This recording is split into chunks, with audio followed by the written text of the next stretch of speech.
Hi guys, this is the book of The Secret by Rhonda Byrne. So let's browse it. The contents of these books are more on the secrets in the law of attraction. So first, we'll discuss the secret revealed. What is the secret? So I'll tell you how I've come to understand it. We all work with one infinite power. We all guide ourselves by exactly the same laws. The natural laws of the universe are so precise that we don't even have any difficulty building spaceships. We can send people to the moon, and we can time the landing with a precision of a fraction of a second.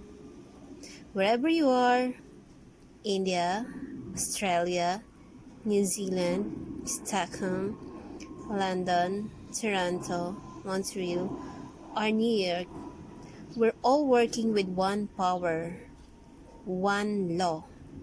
It's attraction. The secret is the law of attraction. Everything that's coming into your life, you are attracting into your life. And it's attracted to you by virtue of the images you're holding in your mind. It's what you're thinking. Whatever is going on in your mind, you are attracting to you. Every thought of yours is a real thing, a force. The greatest teachers who have ever lived have told us that the law of attraction is the most powerful law in the universe. Poets such as William Shakespeare, Robert Browning, and William Blake deliver it in their poetry.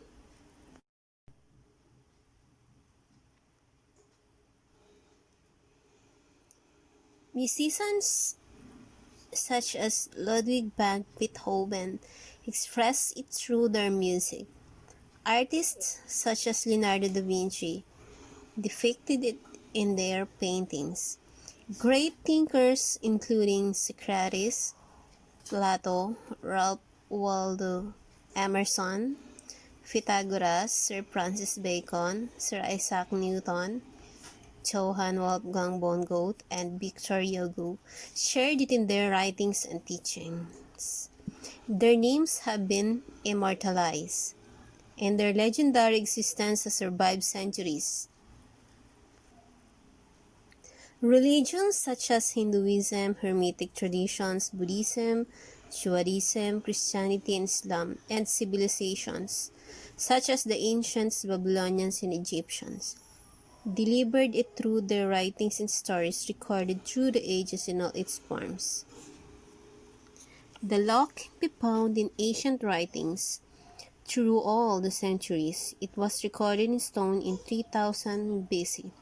Even though some coveted this knowledge, and indeed they did, it has always been there for anyone to discover. The law began at the beginning of time. It has always been and will always be. It is the law that determines the complete order in the universe. Every moment of your life and every single experience in your life, it doesn't matter who you are or where you are. The law of attraction is forming your entire life experience. And this all-powerful law is showing that through your thoughts. You are the one who calls the law of attraction into action, and you do it through your thoughts.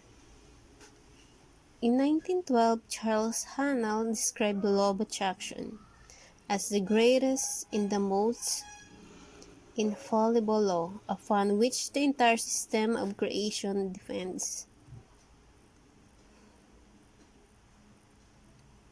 Wise people have always known this. You can go right back to the ancient Babylonians. They've always known it. They've always known this. It's a small select group of people by Bob Proctor. The ancient Babylonians and their great prosperity have been well documented by scholars. They are also known for creating one of the 7 wonders of the world, the hanging of Babylon. Through their understanding and application of the laws of the universe, they became one of the wealthiest races in history. Why do you think that 1% of the population earns around 96% of all the money that's being earned? Do you think that's an accident? It's designed that way. They understand something. They understand the secret. And now you are being introduced to the secret. People who have thrown wealth into their lives use the secret, whether consciously or unconsciously.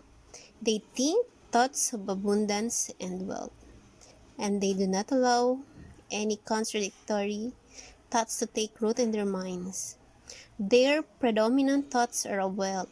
They only know wealth, and nothing else exists in their mind. Whether they are aware of it or not, their predominant thoughts of wealth are what we brought wealth to them. It is the law of attraction in action. A perfect example to demonstrate the secret in the law of attraction in action is this. You may know of people who acquired massive wealth, lost it all, and within a short of time, acquired massive wealth again. What happened in these cases, whether they knew it or not, is that their dominant thoughts were on wealth. That is how they acquired it in the first instance. Then they allowed fearful thoughts of losing the wealth to enter their minds, until those fearful thoughts of loss become their dominant thoughts. They tip the scales from thinking thoughts of wealth to thinking thought of loss, so they lost it all. Once they had lost it, however, the fear of loss disappeared, and they tipped the scales back with dominant thoughts of wealth, and wealth returned. The law responds to your thoughts, no matter what they may be.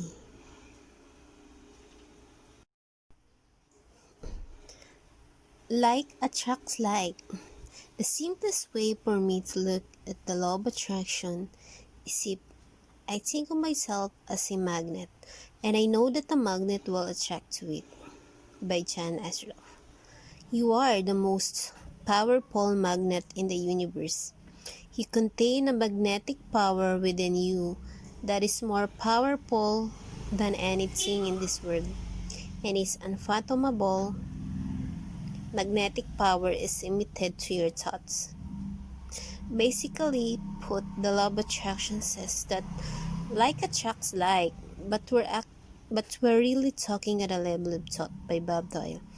The law of attraction says like attracts like, and so as you think a thought, you are also attracting like thoughts to you. Here are more examples you may have experienced of the law of attraction in your life. Have you ever started to think about something you were not happy about? And the more you thought about it, the worse it seemed. That's because as you think one sustained thought, the law of attraction immediately brings more like thoughts to you. In a matter of minutes, you have gotten so many like and happy thoughts coming to you that the situation seems to be getting worse. The more you think about it, the more upset you get. You may have experienced attracting like thoughts when you're listening to a song, and then found that you couldn't get the song out of your head. The song just kept playing over and over in your mind. When you listen to that song, even though you may not have realized it, you gave your full attention and focus of thought to it. As you did that, you were powerfully attracting more like thoughts of that song. And so, the law of attraction moved into action, delivered more thoughts of that song, over and over again. Our job as human is to hold on to the thoughts of what we want, make it absolutely clear in our minds that we want. And from that, we start to invoke one of the greatest laws in the universe, and that's the law of attraction. You became what you think about most, but also attract what you think about most. By John Assaraf.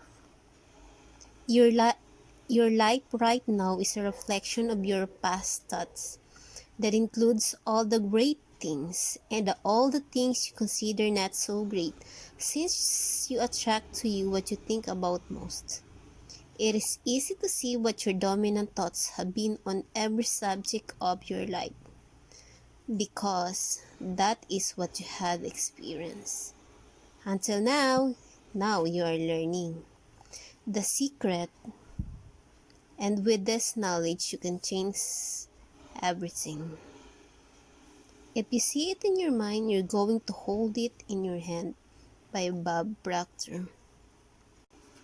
If you can think about what you want in your mind and make that your dominant thought, you will bring it into your life. And that principle can be summed up in 3 simple words: true thoughts become things. By Mike Tully. Through this most powerful law, your thoughts become the things in your life. Your thoughts become things. Say this over to yourself and let it seep into your consciousness and your awareness. Your thoughts become things. What most people don't understand is that a thought has a frequency. We can measure a thought, and so if you're thinking that thought over and over and over again, if you're imagining in your mind having that brand new car, having the money that you need, building that company, finding your soulmate, if you're imagining what that looks like, you're emitting that frequency on a consistent basis. Thoughts are sending out that magnetic signal that is throwing the parallel back to you. By Dr. Joe Vitale. The predominant thought or the mental attitude is the magnet, and the law is that like attracts like.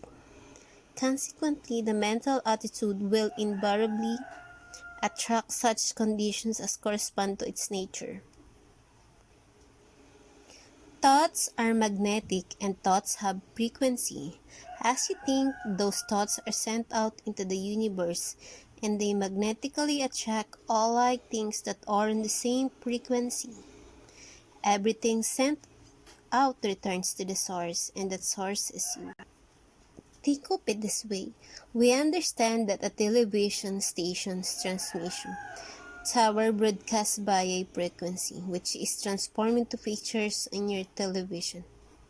Most of us don't really understand how it works, but we know that each channel has a frequency.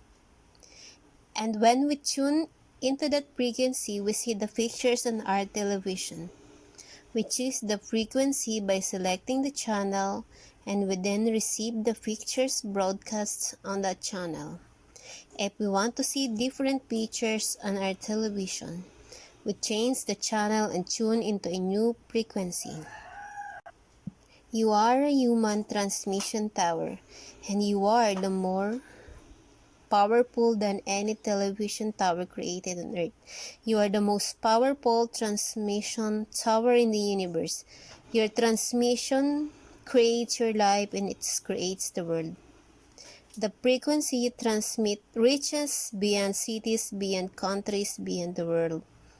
It reverberates throughout the entire universe, and you are transmitting that frequency with your thought. The pictures you receive from the transmission of your thoughts are not on a television screen in your living room. They are the pictures of your life. Your thoughts create the frequency. They attract like things on that frequency, and then they are broadcast back to you as your life pictures. If you want to change anything in your life, change the channel and change the frequency by changing your thoughts. The vibrations of mental forces are the finest and consequently the most powerful in existence. By Charles Haanel.